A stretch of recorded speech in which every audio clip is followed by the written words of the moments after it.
Hundreds upon hundreds of anime release every year, and to go back on the previous years of shows, it can be pretty overwhelming for a first-time fan of the medium. It's easy for an anime fan to lose steam or quickly lose all public discourse in favor of the new. So in this video, we'll be revisiting some easily bingeable one-cour anime for you to look back on and enjoy, highlighting shows that may not have gotten the attention they deserve or may have been forgotten by our community over time. PunchLine was one of the now famous Studio Mappa's first dives into animation, with an ecchi setup based around the world ending every time the MC Yuta sees panties. You'll be surprised at how intricate and emotional the story becomes by the end. It's a hard show to summarize without spoiling, so I can't go too into detail, but the world ending, meteors, and all of the main characters play a huge role in how this 11-episode story unfolds. Even if the first couple of episodes don't make it seem like it's for you, I urge you to stick it out, as the punchline of this show is how surprisingly deep the show is from its original premise. Truly one of the most baited times I've felt while watching a show, in a positive way of course. Overtake should not be overlooked. Rather than following the typical sports anime match-based blueprint popular shonen such as Kuruko, Haikyuu, and Blue Lock have, Overtake utilizes its sports aspect, in this case F4 racing, as a plot device to progress the journeys forward of the characters. Overtake is a very character-centric driven show, with the main character Madoka being a renowned photographer who cannot take pictures of human subjects due to an ongoing unknown trauma. He gets assigned to help capture an F4 race where he then meets the deuteragonist Haru. There's a lot more nuance to their characters' journeys, such as why their trauma exists and some pretty dramatic character moments that leads to a satisfying payoff that the show sets out to do. Ikebukuro must be filled with a lot of violence, at least according to how anime depicts it. Ikebukuro Westgate Park, or sometimes known as IWGP, follows the mediator Makoto, who is known to try and bring peace between the various gangs in this district, the most prominent of which are the G-Boys, whom have held Ikebukuro as their turf for a long time. But with the appearance of a new group, the Red Angels, there may be some tensions on the rise. Complete with a killer soundtrack and opening, Ikebukuro Westgate Park is a fun ride to get into if you're looking for a fun, stylish diversion to watch on the side. Despite its premise, the show isn't really heavy in tone and also depicts the day-to-day of all the gang members in a fun way. One of my favorite episodes has to do with the gangs trying to make a viral video on YouTube. This show is a super fun binge, even if it doesn't leave a lasting impression, say a show like Attack on Titan would.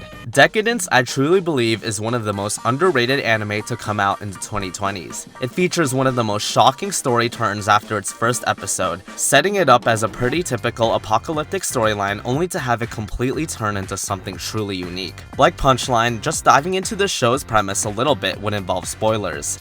But I'll say this has a super satisfying ending for only being one cour. It's really fast paced in a way that'll keep you on the edge, and there's a lot to love about our main duo Kaburagi and Natsume.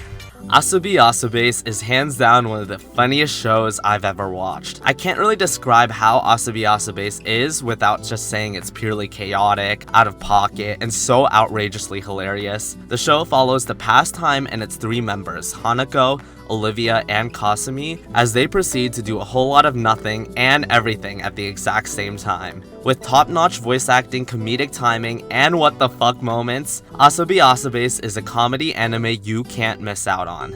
Astra Lost in Space has a mid-sized cult following, but it's still shocking how this space thriller has never really caught on further. Stranded in space, the crew of 9 members utilize their resources to try and return back to Earth as best they can. But there's a member attempting to sabotage their plans, so the group needs to figure out who the traitor is as well. Check this anime out for the Among Us memes, captivating storyline, and a good conclusion to their journey back home.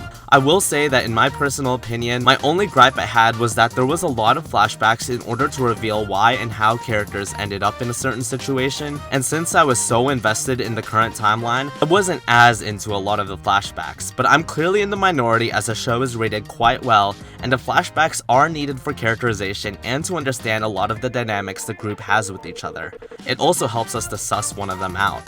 BNA Brand New Animal is one of my guilty pleasures.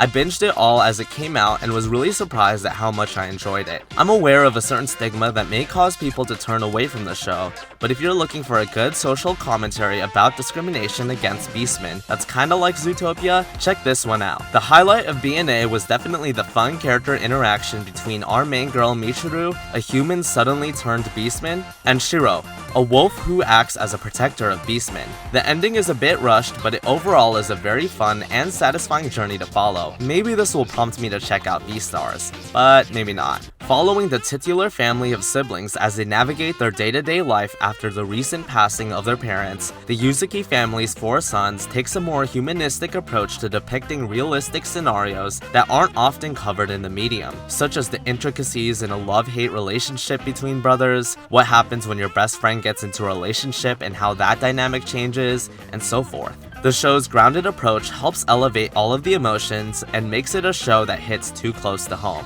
And when I really think about it, the show is quite heavy. It's optimistic in nature all throughout, but a lot of the times I catch myself feeling sorry for these characters and what they go through every episode.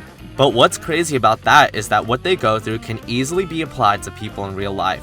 It's one that introspectively makes you consider things you may have overlooked before and potentially shed a few tears while on the journey. Don't sleep on Aka 13 just because of its ugly-ass art style, because that's what I did and now I completely regret it. Aka 13 is one of the most engaging single-cour storylines you'll come across. The story follows our MC Jean as he goes to investigate the 13 different states of the Kingdom of Dowa after rumors of coup d'etat form. As part of the inspection department, Jean travels around all of these districts in order to observe their various lifestyles, but to also try and weed out who is trying to start a revolution. This politically themed mystery has a really shocking finale which in hindsight I should have seen coming. But I was just so into the world and mystery itself I didn't really stop to reflect on what the real answer could be. Intriguing, mystifying, and mysterious, Aka 13 truly serves something different that the medium normally serves. Amongst the many different romances that come and go each season, Just Because is a really nice hidden gem that should be binged if you're a fan of the genre. The show focuses on the transition from high school to university and the question of what next for our group of characters. It's a common occurrence we as people go through in our lives and is touched upon a lot in anime, but never really dived into like the depths that Just Because does. Worried that the status quo will end, the separation of academic status leading them to different paths, our group is constantly thinking about the future and how the actions they take now will affect them. I also just so happened to watch this show during my transition from high school to university as well, so I may be holding it with rose-colored lenses, but regardless, it's a great romance drama with an emotionally satisfying ending.